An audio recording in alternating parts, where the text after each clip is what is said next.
എല്ലാവർക്കും നമ്മുടെ പുതിയൊരു വീഡിയോയിലേക്ക് സ്വാഗതം. ഇന്ന് നമ്മുടെ വീട്ടിൽ എല്ലാവർക്കും വളരെ സ്പെഷ്യലായിട്ടുള്ള ഒരു ദിവസമാണ്. ഇന്ന് നമ്മുടെ അനിയത്തിയുടെ കുഞ്ഞിൻ്റെ ചോറൂണാണ്. കുഞ്ഞുങ്ങൾക്ക് ആദ്യമായി ചോറ് കൊടുക്കുന്ന ഒരു ആചാരമാണ് ചോറൂണ് എന്നറിയപ്പെടുന്നത്. കേരളത്തിൻ്റെ വിവിധ പ്രദേശങ്ങളിൽ ഈ ചടങ്ങിനെ അന്നപ്രാശം, കുഞ്ഞൂണ് എന്നീ പേരുകളിലൊക്കെ അറിയപ്പെടുന്നു.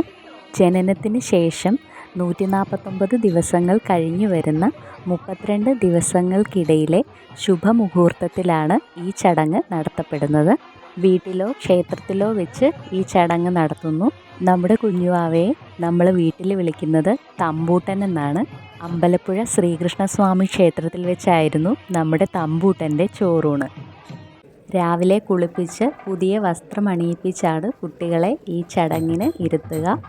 അങ്ങനെ നമ്മുടെ തമ്പൂട്ടന് ചോറ് കൊടുക്കാനായിട്ട് തമ്പൂട്ടൻ്റെ അമ്മയും അച്ഛനും കൂടെ ഇരിക്കുകയാണ്.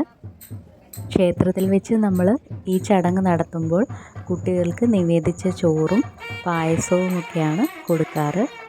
അങ്ങനെ തമ്പൂട്ടന് കൊടുക്കാനുള്ള ചോറും പായസവും നെയ്യും പഴവും എല്ലാം ഇലയിലായിട്ട് കിട്ടിയിട്ടുണ്ട്.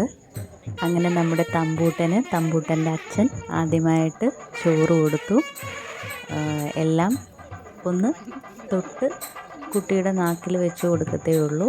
അവരൊന്നും കഴിക്കാറായിട്ടില്ല. ചില പ്രദേശങ്ങളിൽ ഈ ചടങ്ങിന് അകമ്പടിയായി നാദസ്വരമേളം നടത്താറുണ്ട്.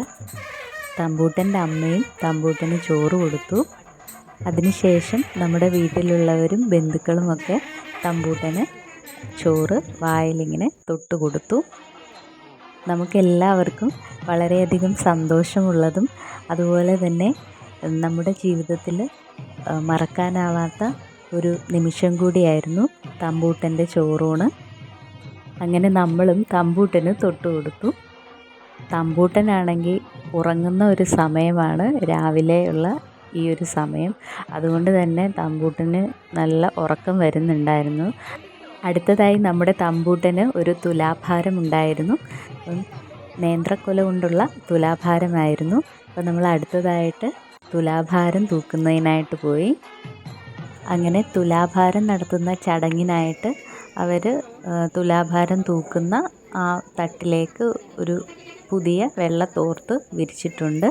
അതിലേക്ക് കുട്ടീനെ കിടത്തി തൊട്ട് അടുത്തുള്ള തട്ടിലേക്ക് നേന്ത്രക്കൊലയും വെച്ചു. അങ്ങനെ നമ്മുടെ തമ്പൂട്ടൻ്റെ തുലാഭാരം കഴിഞ്ഞു. തമ്പൂട്ടൻ ഈ ചടങ്ങൊക്കെ തന്നെയും പുതിയതാണ്. അതുപോലെ തന്നെ തമ്പൂട്ടൻ ഇതിനെയൊക്കെ വളരെ വിസ്മയത്തോടു കൂടി നോക്കിക്കാണുന്നത് കണ്ടു. അതിനുശേഷം ആൾ പരിചയമില്ലാത്ത ഒരു അന്തരീക്ഷമൊക്കെ ആയതുകൊണ്ടാവാം ആൾക്ക് കരയുന്നുണ്ടായിരുന്നു. അങ്ങനെ തമ്പൂട്ടൻ്റെ തുലാഭാരം കഴിഞ്ഞു. ഇതേ സമയം തന്നെ അമ്പലത്തിൻ്റെ നടയുടെ മുന്നിൽ വേറെയും ചോറൂണ് ചടങ്ങുകൾ നടക്കുന്നുണ്ടായിരുന്നു.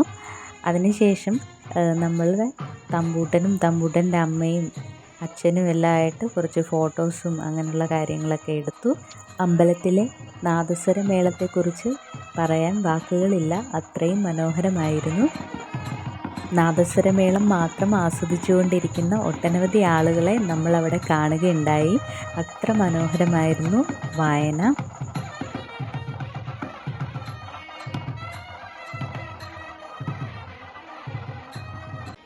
അങ്ങനെ ചോറൂണ് ചടങ്ങ് കഴിഞ്ഞ് നമ്മളും തമ്പൂട്ടനും നമ്മുടെ മറ്റ് കുടുംബാംഗങ്ങളും എല്ലാം അമ്പലത്തിൽ നിന്ന് നമ്മുടെ വീട്ടിലേക്ക് പോവുകയാണ്. ക്ഷേത്രത്തിൻ്റെ കിഴക്ക് ഭാഗത്തുള്ള കവാടം വഴി നമ്മൾ പുറത്തേക്ക് ഇറങ്ങുകയാണ്.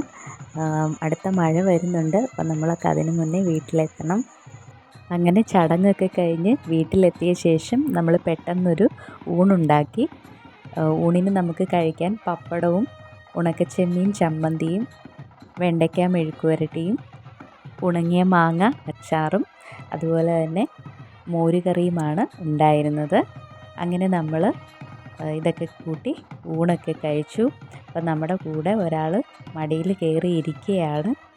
നമ്മുടെ തമ്പൂട്ടൻ്റെ അമ്മൂമ്മയുടെ വീടിനടുത്തുള്ള അമ്പലത്തിലും ഊണ് കൊടുത്തിരുന്നു.